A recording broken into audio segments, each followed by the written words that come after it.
So what up guys? Welcome to my YouTube channel. Ngayon, ipapakilala ko sa inyo ang Adobe Premiere Pro. So sa video na to guys, tuturuan ko kayo kung paano gumamit ng Adobe Premiere Pro from basic to advanced. Dahil sa panahon ngayon, hindi na sapat ang simpleng video. Kailangan natin itong maging engaging, creative, professionals. Kaya naman for today's video ay tuturuan ko kayo ng mga techniques and mga simple tutorial about sa pag-edit using Adobe Premiere Pro. Yeah, let's watch this.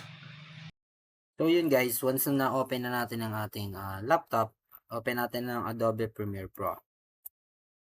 First things, open muna natin yung app.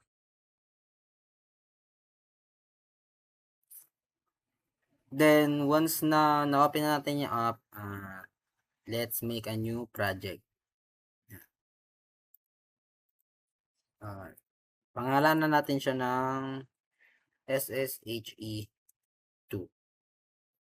So ayan, create tayo ng new project. Yan din. So, ayan, punta tayo sa edit. So, bago tayo mag-start, kilalanin muna natin ang bawat panels na meron tayo. Like this one is the project panels. Dito naka-store ang files mo like videos, audio, image na gusto mong ilagay dun sa mga i-edit mo video. Then, sa source monitor naman natin, like this one, kung nakikita nyo yung arrow ko dito sa source monitor, ito ay preview bago ilagay sa timeline. Okay po, nagigets po. Tapos, dito naman sa program monitor, like this one. Program monitor naman natin, dito ang preview ng final output. Okay po, nagigets po. Then, this one naman sa timeline panel, is dito natin nagaganap ang editing. Dito tayo mag-cut, mag-i-input ng mga effects, audio.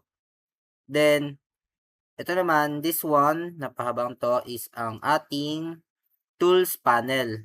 Like, nandito yung selection, razor, etc. So, ayun, dahil na-introduce na natin ang ating mga panels, napakilala ko na sa inyo kung paano gamitin ang ating mga panels at kung saan nga ba sila nakapaloob. So, sa ating part 2 is gawa tayo ng new project. Then, pili ka lang kung anong ipapangalan mo sa project na gagawin mo. And, this one is kung saan ang location na isa-save natin yung project na napili mo. So, let's give an example na lagyan natin ng pangalan na SSHE2. Then, yan. So, create. Yan, replace natin. Existing na pala siya. So, yan. So, once na nandito na kayo, ilalagay nyo dyan kung ano bang mga ilalagay nyong mga video. So, punta tayo dito sa edit.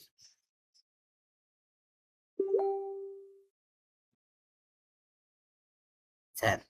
So, nandito na tayo sa edit ngayon. Pag mag-import tayo ng media, is ito ang pipindutin natin. Syempre, dito sa may project panels natin. Import media tayo, then pili tayo. So, para ang diskarte dyan, mas mapabilis mong, like example, ito, sunod-sunod na yung mga video at files na ilalagay mo. Para mas mapadali, ilong press mo lang yung ating right mouse. Wait lang guys.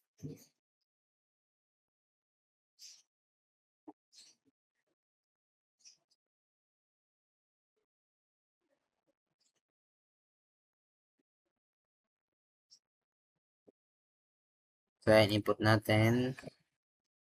Then, long press natin siya hanggang saan mo gustong kunin yung video. Yan, like, for example, yan.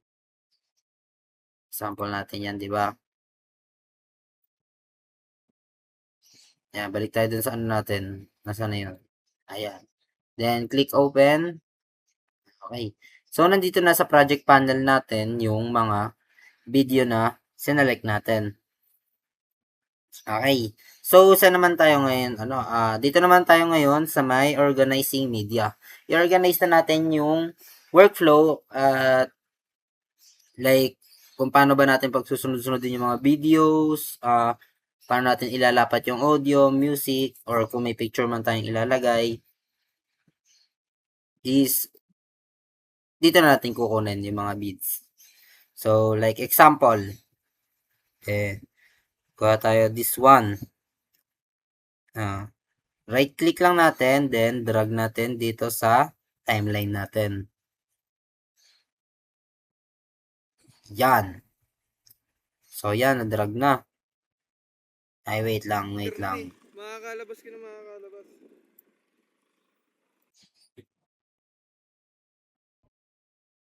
So, ayun guys. So, dahil na-introduce na natin yung mga panels na ginagamit natin sa pag-edit. So, let's jump on to creating project and sequence naman tayo. So, dahil meron na tayong existing project dito is ito na yung gagamitin natin. Pero if wala pa, pwede nyo pindutin to new project. So, dito tayo. Then, let's give you example if wala pa kayong project na nagagawa. Pwede itong gawin natin. Yan. Sa new project natin, dito nyo ilalagay yung project name na kung anong gagamitin nyo. Example natin is SSHE2. Then, this one naman is ang location na para pag in-import nyo yung in-edit nyo is doon mapupunta. Okay. So, let's create. So, this project is already exist. Do you want to replace it? Sige. Dahil dyan, ano na siya, existing na siya, is i-replace na lang natin. So, ayan. So, nandito na tayo ngayon sa import. So, punta tayo sa edit. So, ayan. Kung maalala nyo, in-explain ko lahat ng gamit ng mga bawat panels na ito. So, kung mag-upload naman kayo ng tuturuan ko naman kayo kung paano i-upload yung mga videos, audio, and photos na gagamitin nyo. So, dito sa ating project panels na to, punta lang tayo dito sa import media. Then, dito natin hahanapin sa mga files kung ano nga ba yung mga gagamitin natin. So, let's give an example, this one. So pag pwede nyo siyang sa pag ano naman, or para mas mapabilis, pwede nyo namang pindutin na lang sa pag import ng files ay Control I. So yun, Control I lang, makapunta na kayo dito. So yan. So pipili tayo ng project na ilalagay natin sa ating project panels. So like this one. Para naman mas mapabilis or mas mapadali, pwede nyo siyang gagawin nito. Control left nyo lang yung mouse na nagamit nyo. Then, click open. So, ayun, lahat ng mga files na napili natin is nandito na sa ating project panels. Ngayon, pwede na kayong mamili dyan kung anong uunahin nyo, ano ba yung videos na dapat nasa introduction nyo. So, like this one. May mga videos tayo dito and clips ng KLL buildings. So, para naman madala natin to sa timeline, once na na-import natin, tungo naman tayo sa pag-organize ng ating mga clips and videos. Like this one. Para naman mailipat natin sa timeline, i-hold lang natin ang right button, then drag natin sa timeline panel. See guys? So, dahil nandito na siya sa timeline panel, dito na natin siya pwedeng, ito na yung part na papasok na tayo sa ating basic editing. So, yan.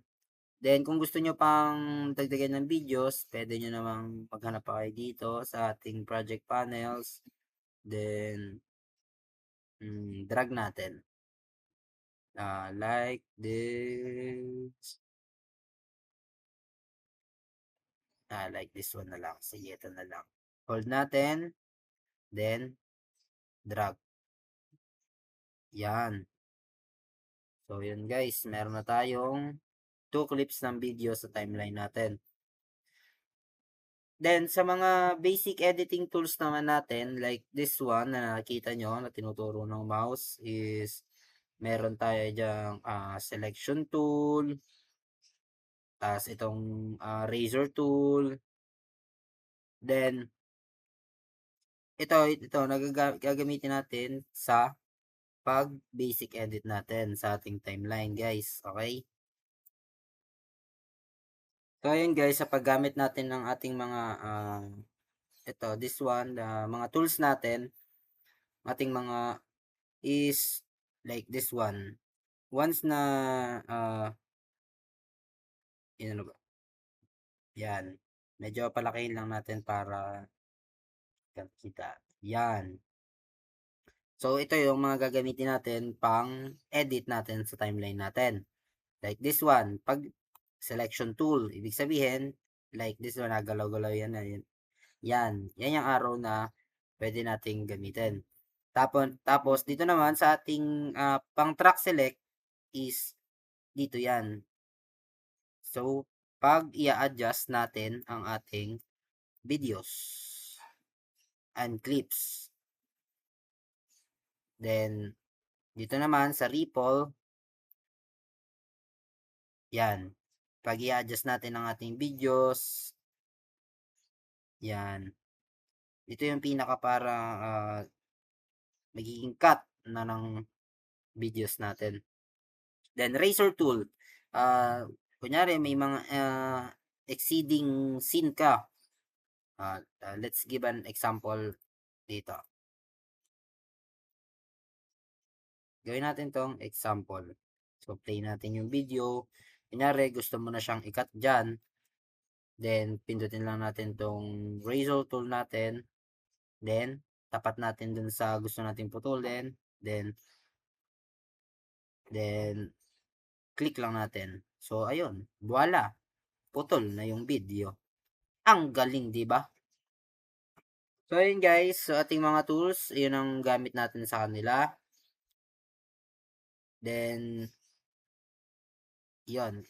Once na natutunan natin gamitin ang ating mga tools, dito na natin pagsusunod-sunod din yung ating flow. Like, drag natin dito. Ano lang, click lang natin, hold, then drag. So, yun. So, alam nyo na guys kung paano gamitin ang ating mga selecting tools. Ang ating mga panel tools pala, rather. So, ayun guys. Para sa ating next part is pupunta naman tayo ngayon sa transition. So, sa ating right side, click lang natin to. Then, punta tayo sa my effects. Para makapaglagay tayo ng mga transition. Then, punta tayo sa video transition. So, once na nasa video transition na tayo, ay piliin natin ang dissolve. Then, hanapin natin ang cross dissolve. Once na nakita na natin ang cross dissolve, yan ang ilalagay natin sa, so, click mo lang, hold mo, then drag mo sa pagitan ng bawat clip.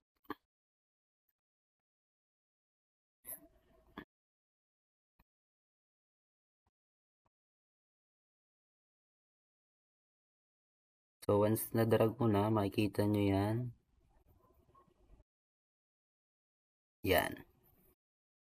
Check natin. Yun. So sa bawat pagitan ng clip is yan ang ilalagay natin. Cross dissolve.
So ayan, after malagay naman natin is tungo naman tayo sa audio transition. So para magkaroon tayo ng audio transition, lagyan muna natin siya ng sounds. So pag maglalagay tayo ng audio, punta tayo ulit sa effect. Punta ulit tayo sa may editing para makapag-import tayo ng audio. So double click lang. Dito natin ang control I. Yan, para makapag-import tayo ng music. Then hanap lang tayo ng lalagay natin na music. Pili tayo. Try nga natin this one.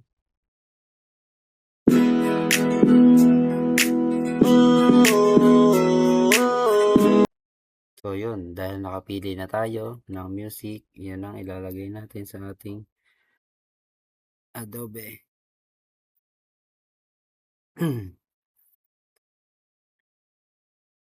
So yun, kasi nakapili tayo, drag lang natin sa may ibaba. Yun. Dahil nakaganyan, i-unlink natin siya.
So ayun, dahil nakapili na tayo ng isasalpak natin na audio sa ating clip, is hold lang natin to, then drag natin at itapat sa ating video. So yun, meron na tayong meron ng music, meron ng audio ang ating video. So yan, dito naman tayo papasok sa audio transition. Like, punta ulit tayo sa effects, then punta tayo sa audio effects.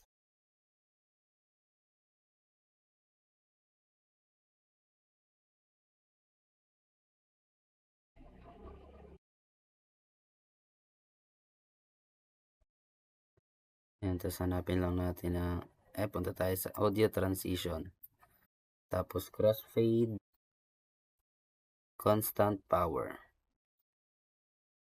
Hold lang natin, drag lang natin ulit dito.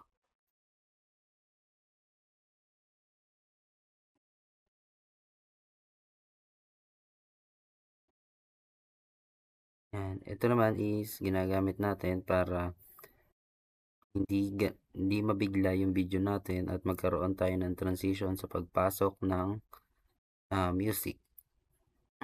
Yan.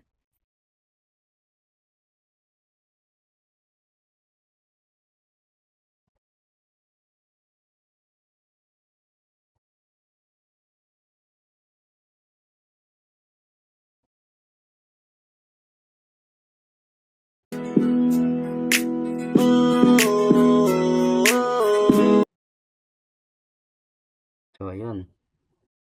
Then after naman natin, so napakita na natin ang part 7 na transition.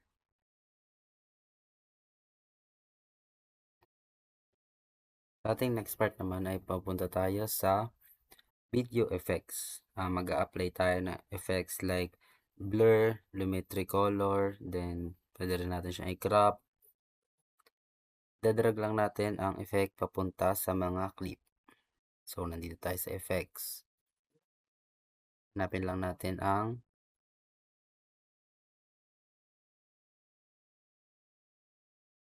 video effects. So ayun, video effects, then blur and sharpen,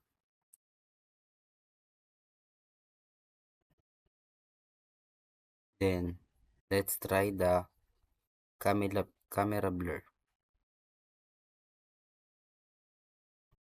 So drag natin siya dito, pasok natin siya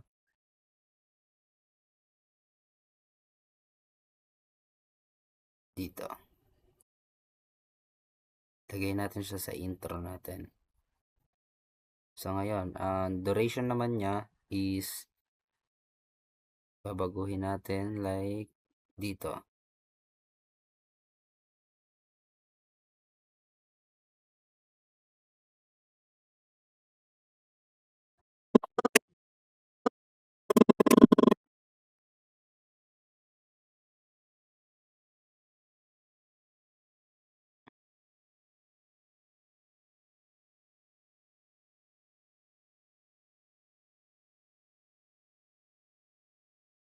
Then pwede natin siyang kung gaano kalabo yung pagka-blur natin, pwedeng 10% lang.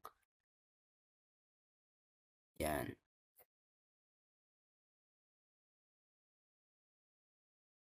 Then time remapping.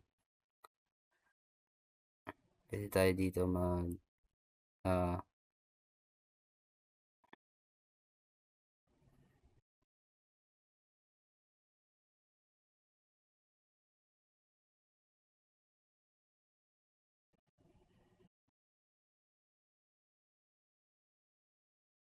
ito.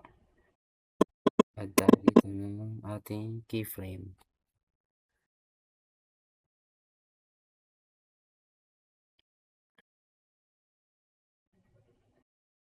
Yan, remove natin yan. Tapos punta tayo dito sa ating intro. Adjust lang natin ng konti. Yan.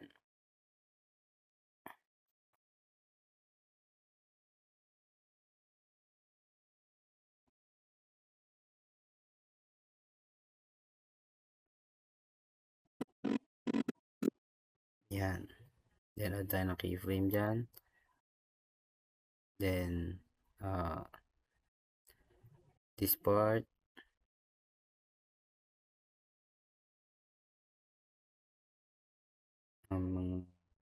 Add tayo lang sa mga 3 seconds. Then, delete natin sa next frame natin. So, yun. Then, pwede natin ilagay pa dito ng keyframe sa gitna ng dalawa nating keyframe. Yan. Add. Then, sa bawat frame natin, is pwede natin i-adjust ng ilang percent. Like, sa first frame natin, 100%. Sa next frame natin is, ano lang,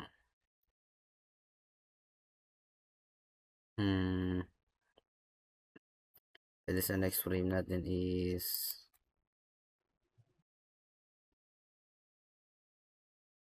yan, basa natin ng opacity. So, next frame natin is, gawin natin pa-dissolve. Tapos, next frame natin is,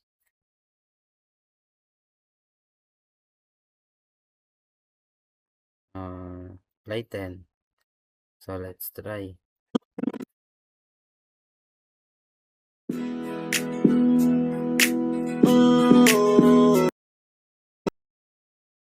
Para sa next part naman natin is ang ating motion and keyframes. Turuan ko naman kayo kung paano gumamit ng motion and keyframes. So, dito pa rin tayo sa effects. Then, punta naman tayo sa effect control. Yan. So, sa left side natin is nandito ang effect control. Adjust natin ang position, scale, and rotation. So, sa position naman is pwede nyo siyang i-adjust like this one. Gusto nyong yan.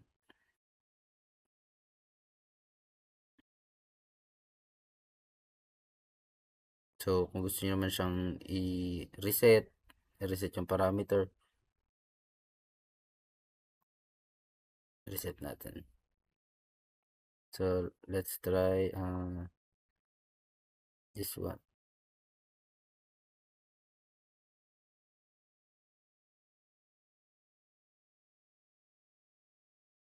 Yan. Yan, pwede siyang position na ganyan, ganyan. Yan. Nakadepende sa gusto nyong gawin dun sa isang clip nyo. Reset natin. Then, punta naman tayo sa sa scale. Sa scale naman, yan. Pwede nyo siyang i-zoom in, zoom out. Yan. Yan. So, pwede kayo mag-add ng keyframe dito sa bawat bawat clip para magkakaroon kayo ng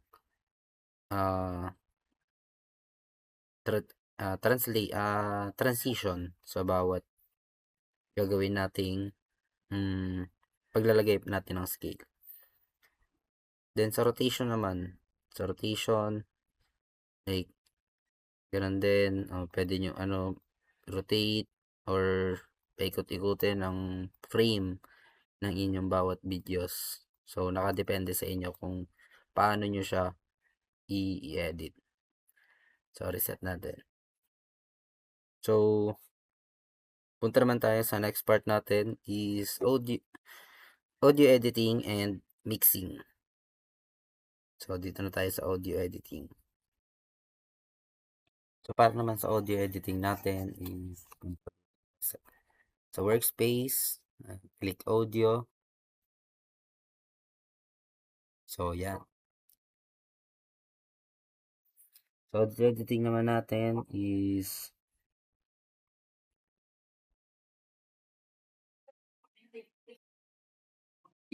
magkakaroon tayo, tuturuan ko kayo ng kung paano mag split edit, keyframe, fade in and out, Tas auto-docking. Auto-docking is bababaan ng music kapag may voice. So, dahil music naman yung nilagay natin is hindi na naman natin gagawin yon. So, sa editing naman tayo. Dahil nakapokus tayo ngayon sa auto editing, turuan ko kayo kung paano mag-crop ng bawat music. Like example, if gusto mong putulin sa part na to ang iyong music. So, like sa video lang din natin, pwede just click C, then crop, then click B para sa selection tool. Then yun, nakat mo na yung music. Yan. So yun lang, pag may gusto kang putulin sa bawat clip mo, like this one, labis, pwede natin siya putulin na dito. Para nakamatch lang siya sa ating video. So ayun. So punta naman tayo sa Essential Sound Panel. So Essential Sound Panel naman is naka-assign siya sa dialogue and music. Look for Essential Sound Panel.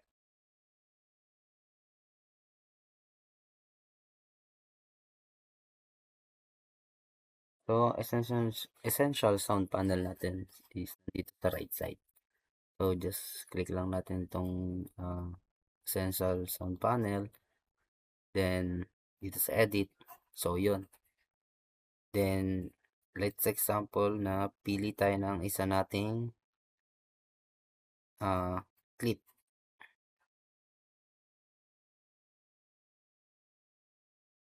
Yan. Wait lang.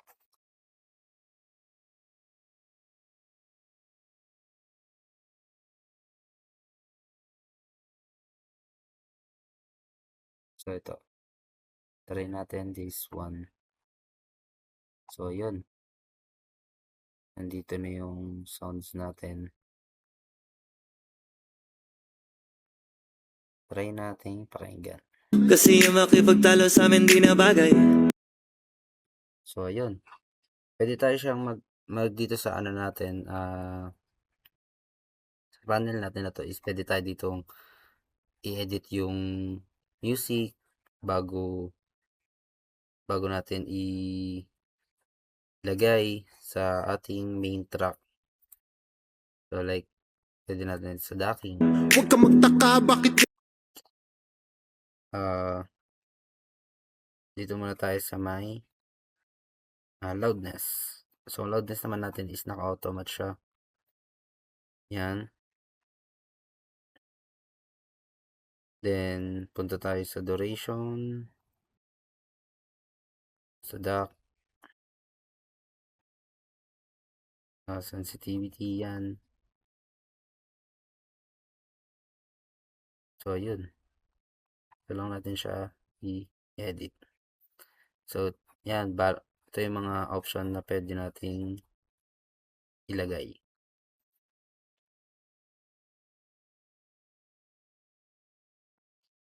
So tungo naman tayo sa ating next part na key correction. Color correction and grading. So punta tayo sa workspace natin, then punta tayo sa sa color. Yan. Then sa timeline natin is pili tayo ng ating gagamiting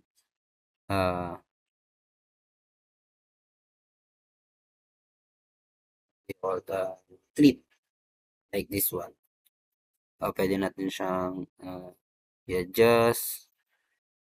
Kung mas gusto ba natin mas greenery, adjust natin ang exposure, contrast, saturation para mag-match yung kulay niya. So let's try.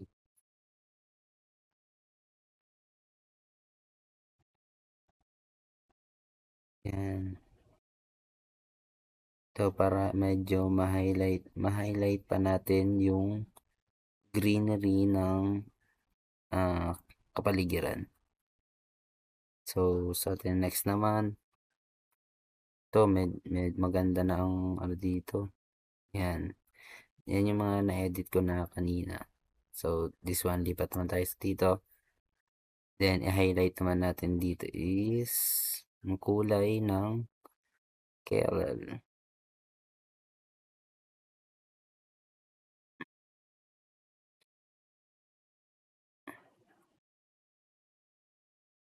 So, yun. Then, saturation. Yan. Taasan natin saturation natin. Okay. Exposure natin. Medyo gawin natin at least 0.3. Then, contrast. Yan. Mga 30. Okay. Then, sa highlights natin, medyo konti lang. Shadow, yan, medyo dagdagan natin. So, whites, medyo bawasan natin ng konti. Ayan, mga 1.9 will do. Then, sa blacks naman, yan. So, yun. Ganun natin i-edit ang ating color correction. So, this one naman, yung highlight natin is yung pader ni KLL. Saturation. Yan. Exposure. Contrast. Highlight. Medyo laliman natin yung contrast. Yan. Then shadow. Medyo bawasan natin konti. Whites. Job. Then blacks. Yan. I think that will do. So, sa next part naman tayo. Dahil medyo greenery tayo dito. Adjust tayo ng konti. Then, adjust natin to para di masyadong pale tignan. Then, angat natin ng konti ang yan, exposure. Exposure medyo sakto lang. Then, contrast medyo laliman natin. Highlights. Digdig lang tayo konti. Shadows. Medyo mababa. White. Tas na konti. Blacks.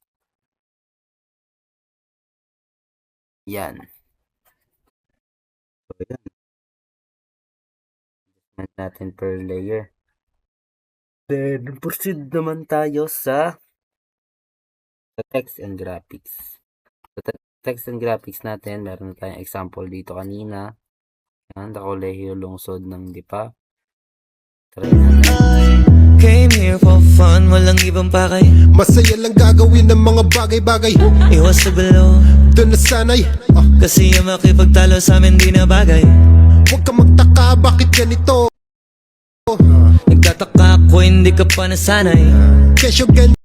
Then, let's try natin lagyan ng text dito. Lagyan pala talaga natin ng text. So, workspace tayo. Text-based editing. Iba tayo sa text-based editing.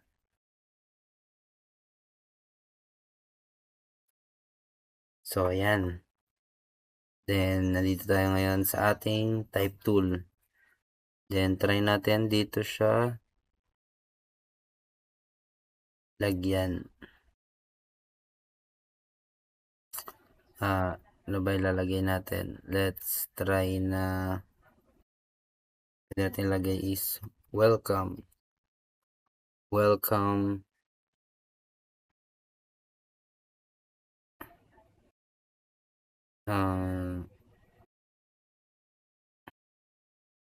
Pwede natin ilagay ay Welcome newbies. Yan. Or pwede rin natin ilagay ay welcome freshmen. Yan. Then, lagay natin sa pwede natin dito, adjust natin dito sa bungad para Nagtataka ako hindi ka pa nasanay. Kesyo ganyan, kesyo ganito. Kahit na ano pa yan, wag nyo pwede pa natin lagyan pa ng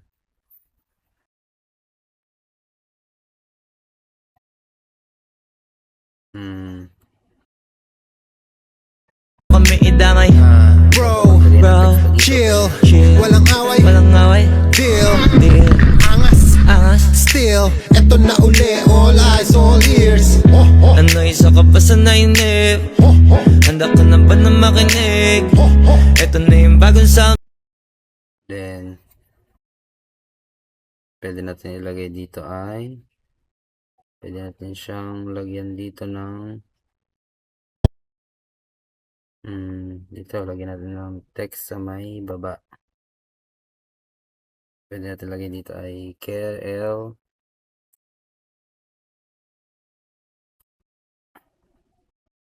buildings. Yan. Or adjust natin to.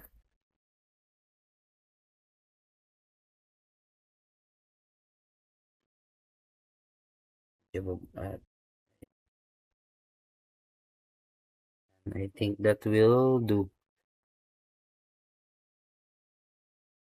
Yan. And kung gusto mo mas maiksi lang, pwede natin iksihan lang. Yan. Ano isa ka ba sa nainip? Handa ka na ba na makinig? So ngayon, dahil all settled na tayo, natutunan natin ang mga basic na tools, equipment, panel sa pag-edit using Adobe Premiere Pro 2025. So let's proceed into export. We have a different ways to export. Pwedeng dito, diretso na sa export. Then sa preset natin, match source ang gagamitin natin, adaptive high bitrate. Then sa format naman natin na merong H.264, then pwede na export. Or the second option natin is balik tayo sa edit, second option, file, click file, then export media. Yan, dadere ka na dyan. Or pwede naman using our so balik tayo ngayon sa edit. Pwede naman using our keyboard like this one. Pindutin lang natin is Control M. So let's try. Click natin ang Control M. So ayun, lalabas na siya. So pwede natin siya export dito. So let's export na. So ayun yung ating simple editing and tutorials natin for today's video. Sana may natutunan kayo guys sa ating munting tutorial. Please don't forget to like, share, comment, and subscribe. Thank you.